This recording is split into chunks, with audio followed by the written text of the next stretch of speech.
Esto es Universo RH con Arturo Castañeda e Israel Navarro. Solirradio.com. Innovamos la comunicación.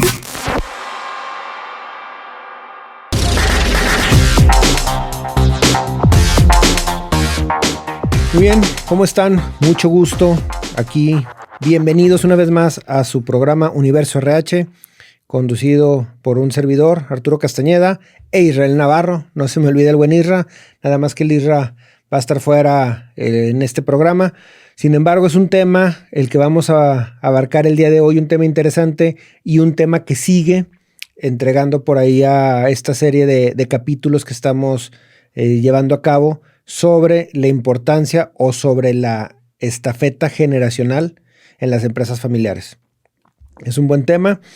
Por ahí un agradecimiento muy grande a Solirradio, al buen Cristian en los controles, como siempre, haciendo maravillas, haciendo la magia, y obviamente aquí a nuestra casa productora Solirradio, la casa del podcast, donde día con día siguen haciendo un gran trabajo para mantenernos en el aire. Y bueno, vamos a comenzar con el tema de por qué estafeta, por qué el cambio, por qué la entrega, por qué estar tocando ahora temas de empresas familiares. Hemos tenido, tanto Israel como un servidor, experiencia en estas empresas que luego se acercan, donde ya encuentran que están topados o donde ya empiezan ellos a detectar que necesitan tener una estructura diferente a la estructura actual. En algún momento funcionó, en algún momento muchas empresas, grandes empresas aquí en la región, iniciaron siendo empresas familiares. Varias han sobrevivido, otras han tenido que modificar su estructura y algunas lamentablemente han desaparecido. Sin embargo, aquí lo más importante es que aprovechemos toda esa experiencia y todos esos estudios que hay alrededor para poder precisamente hacer que nuestra empresa, si es una empresa familiar o si es una empresa pequeña, pero que ya está avanzando, que tenga unas bases sólidas para que pueda estar preparada para el crecimiento que se viene. Entonces, lo primero, ¿qué es lo primero que detectamos en una empresa familiar? Una empresa familiar, sea primera, segunda, tercera o cuarta generación, tiene ya una esencia como tal y tiene unas bases que probablemente ya no son las mismas o que ya no sean adecuadas a estos tiempos. Cuando hablamos de empresas familiares, estamos hablando de empresas que le fueron iniciadas por el abuelo o por el papá y que están ahorita generalmente entre la segunda y la tercera generación. A veces tenemos empresas donde la primera y la tercera generación están conviviendo y a veces ya hasta la cuarta generación sigue estando ahí dentro. ¿Son empresas exitosas? Sí. ¿Son empresas que han crecido? Sí. Pero también son empresas que tienen en ocasiones la desventaja que por no estar institucionalizadas ya no le pueden hacer frente a su competencia, sobre todo cuando su competencia es una gran empresa transnacional o su competencia es un conglomerado de diferentes empresas que precisamente ya están con un gobierno corporativo. ¿Qué es lo primero? La institucionalización. Institucionalizar significa que se van a sentar las bases para el futuro de una empresa familiar más allá de su primera generación. En otras palabras vamos a poner reglas y vamos a estructurar para que los temas financieros y temas de control sean estándar. Tengan un porqué, tengan un proceso, tengan un para qué y obviamente también tengan un resultado esperado. Entonces, si queremos nosotros migrar de una empresa familiar a una empresa con gobierno corporativo o a una empresa institucional, tenemos que tener claro que lo primero que vamos a tener que hacer es establecer esa cultura y sobre todo en el tema financiero. ¿Dónde nos va a impactar? Nos va a impactar en el tema de gastos y en el tema de activos que no son propios o no son necesarios para la operación de la empresa. En otras palabras, es temas como la renta de la casa del hijo, la mensualidad del carro de la esposa, el pago del el seguro, la tenencia, o simplemente la compra del vehículo, de la casa, etcétera, no tiene por qué ser pagada por la empresa, porque no es un activo propio para la empresa. ¿Qué es lo que sí se puede hacer? Ok, de la ganancia o del salario o de ese pequeño sobre de dinero que va hacia el hijo, hacia la pareja, el esposo o el miembro de familia, ok, ahí puedo yo compensar. Pero no tengo por qué hacer ese activo parte de la compañía, porque no está asignado precisamente para la compañía. Estas son de las decisiones más difíciles, las decisiones financieras. El tema de tener que pagar los servicios, la renta, la mensualidad de algo que no es propiamente para la empresa. Y luego viene la pregunta, oye Arturo, pero al final del día, pues mi hijo, que es el gerente de producción, entonces necesitamos que esté aquí, se lo vamos a pagar. Ok, pero acá en tu política viene que esa prestación es para todos los gerentes o es exclusiva del gerente de producción o es exclusiva por ser tu hijo. Y aquí es donde empiezan esas pláticas que a veces son un poquito incómodas.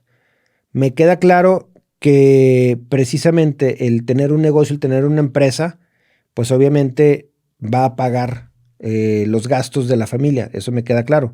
Pero también si queremos institucionalizarla, si queremos ponerle un gobierno corporativo, pues tenemos que entender que si vamos a otorgar esa prestación tiene que ser la misma para esos niveles o para esos puestos o para ese puesto, sea o no miembro de la familia el que esté precisamente en la posición. Entonces, bueno, eso es lo primero. Fundamental el tema del gobierno corporativo. ¿Cuál es la función de un gobierno corporativo? ¿Qué es un gobierno corporativo? Básicamente un gobierno corporativo es ese ente que va a tener un objetivo claro de encauzar en un mediano, en un corto y en un largo plazo todos los objetivos e intereses en el bien de la organización o en el bien de la compañía. Esto también significa que va a regular la relación que hay entre la familia y la empresa y va a ser un ente completamente neutro que va a buscar precisamente la solidez financiera y el futuro de la compañía. Cuando digo un ente, me refiero a un consejo, a un grupo, a quienes son los encargados de tomar las decisiones. Y lo van a hacer con una mentalidad de negocio y no con una mentalidad de familia. Datos duros, sabemos que nos gustan los datos y siempre lo hemos platicado aquí. De acuerdo al último análisis que hizo Forbes, el 70% de las empresas familiares no sobreviven más allá de la segunda generación. 70%. 7 de cada 10 empresas no sobreviven a la segunda generación. ¿Qué significa?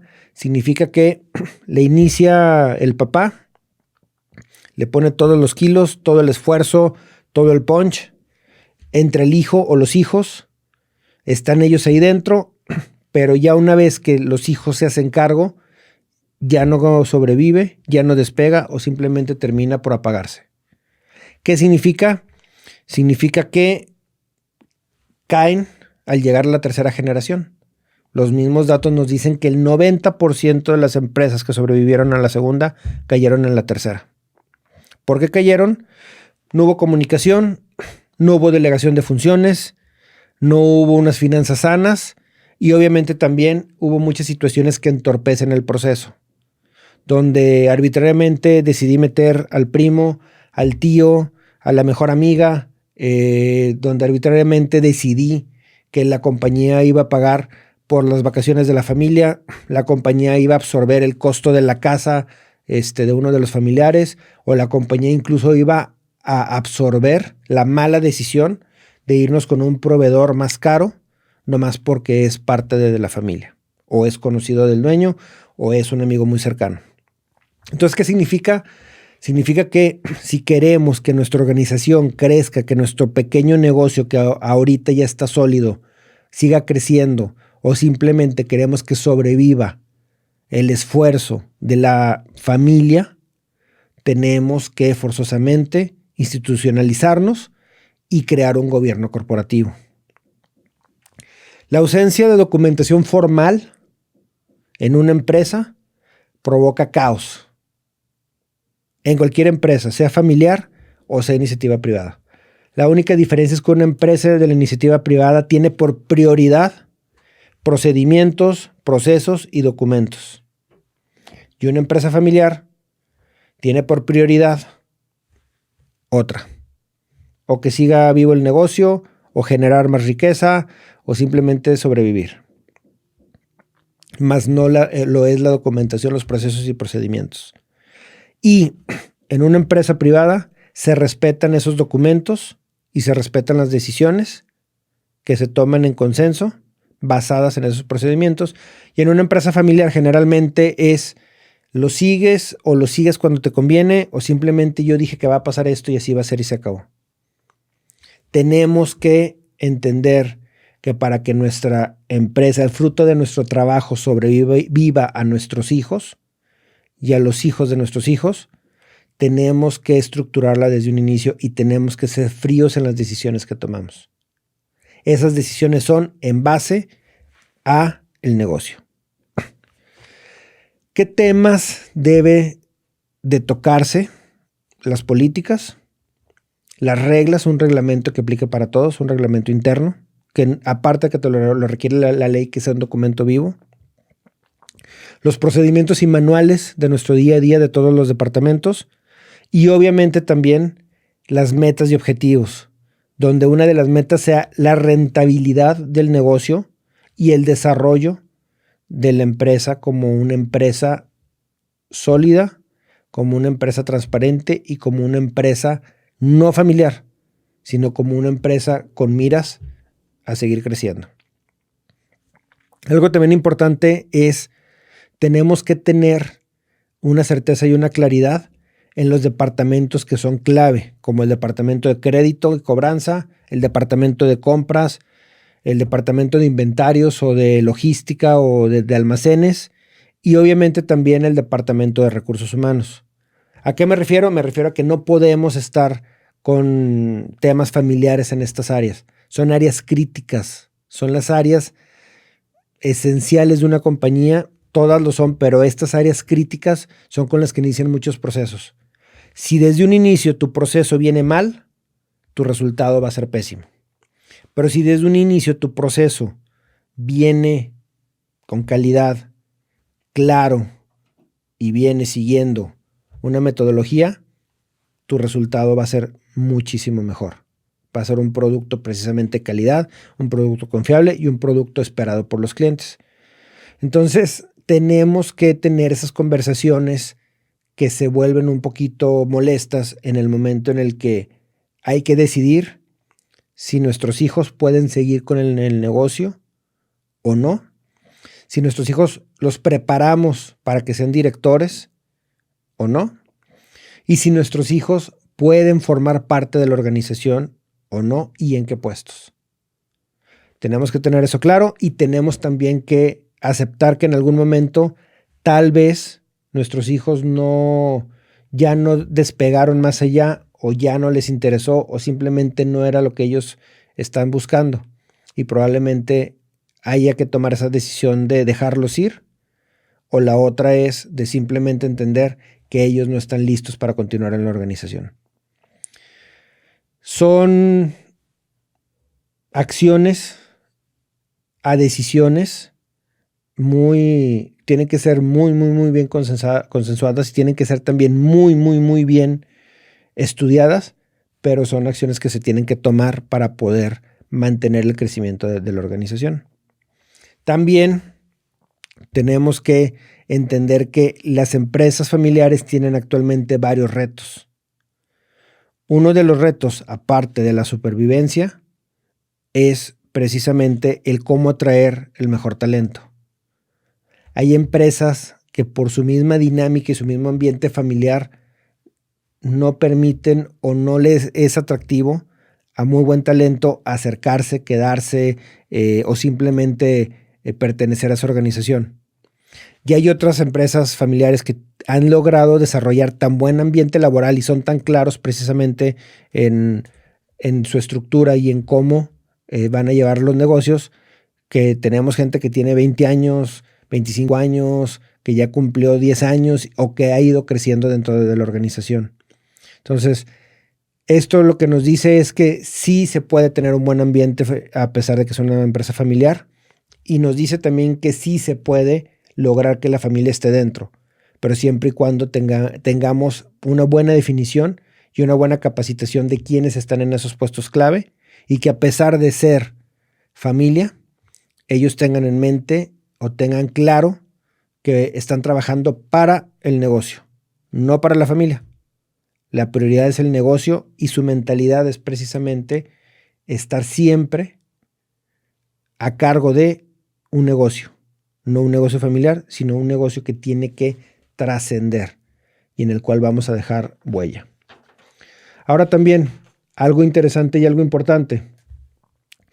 Desde la perspectiva de la familia, de una familia empresaria, he tenido la oportunidad, afortunadamente, de platicar con varias familias. He tenido la oportunidad de revisar estos temas con varias familias, y he también tenido la oportunidad de poder ser testigo de esas juntas de consejo o esas juntas de gobierno corporativo o esas juntas donde precisamente empiezan a decidir cuál es el futuro de la compañía. Todas las que tienen claro que quieren seguir adelante han logrado establecer el gobierno corporativo. La figura del gobierno corporativo, que es básicamente, puede ser un consejo familiar, no necesariamente tiene que ser conformado precisamente por externos o por miembros que no sean familia, puede ser completamente un consejo familiar, pero tiene que tener claro que esa misma diversidad familiar le va a ayudar también a que, si son de diferentes generaciones y si tienen diferentes habilidades, pueda también ser efectivo.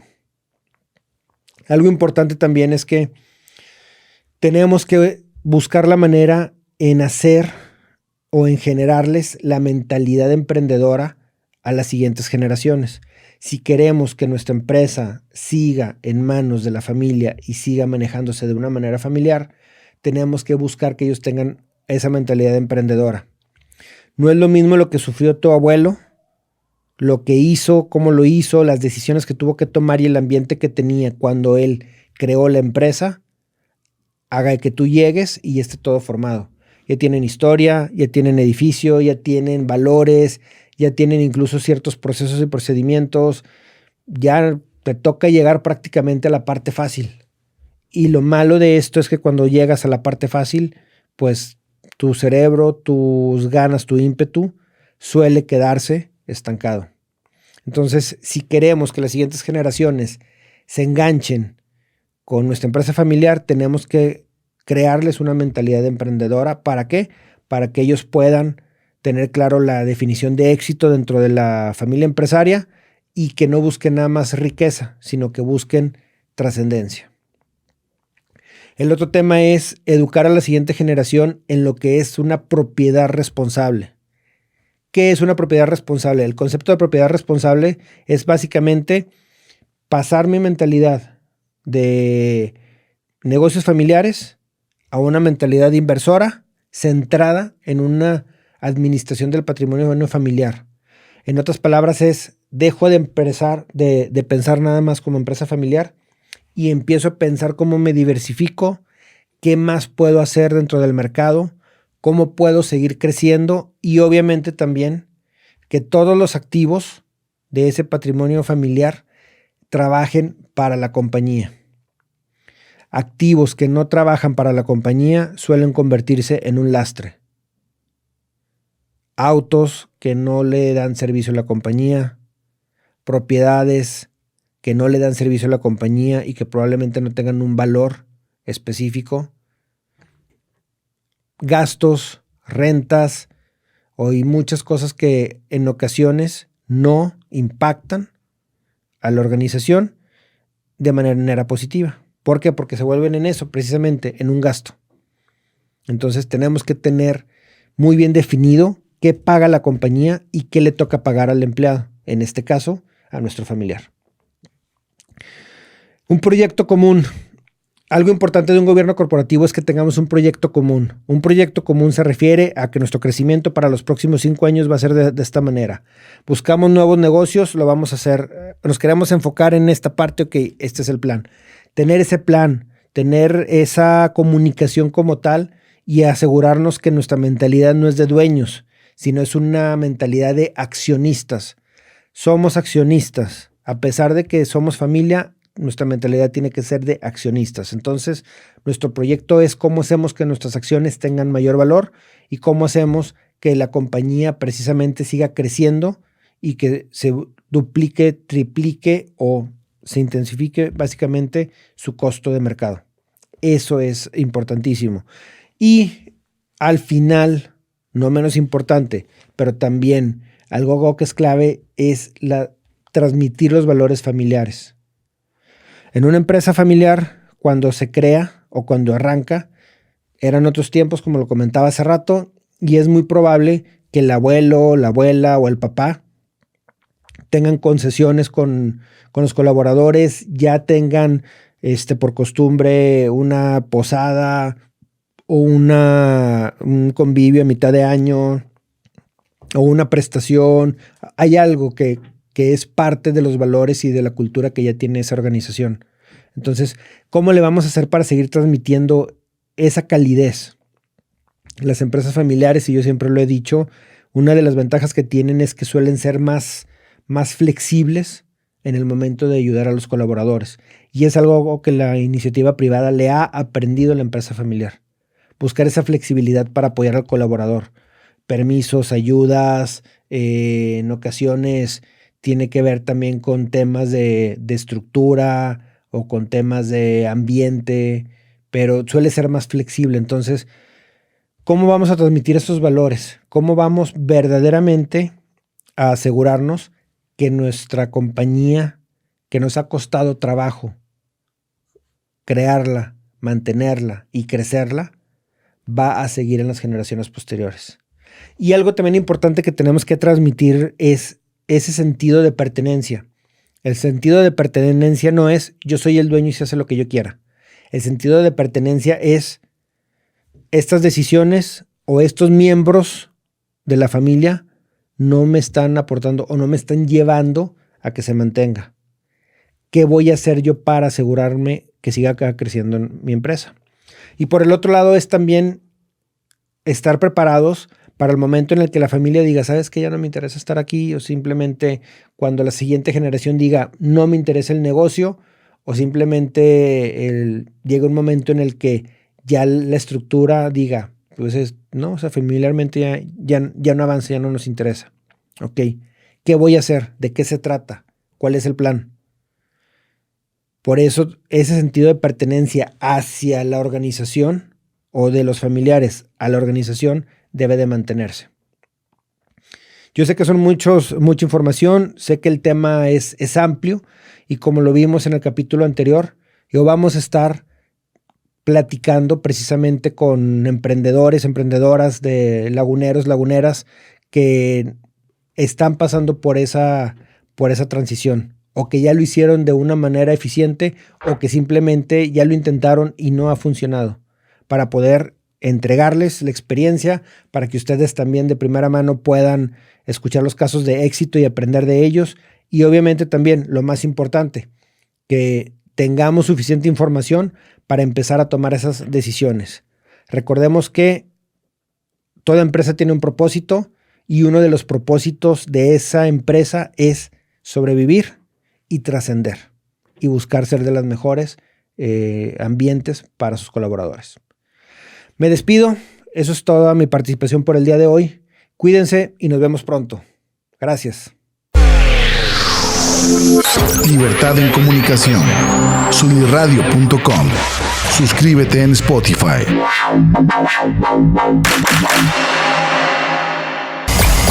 Emisión de vanguardia. Sunirradio.com. Suscríbete en Spotify. Sintoniza tus ideas. Sunirradio.com. Suscríbete en Spotify.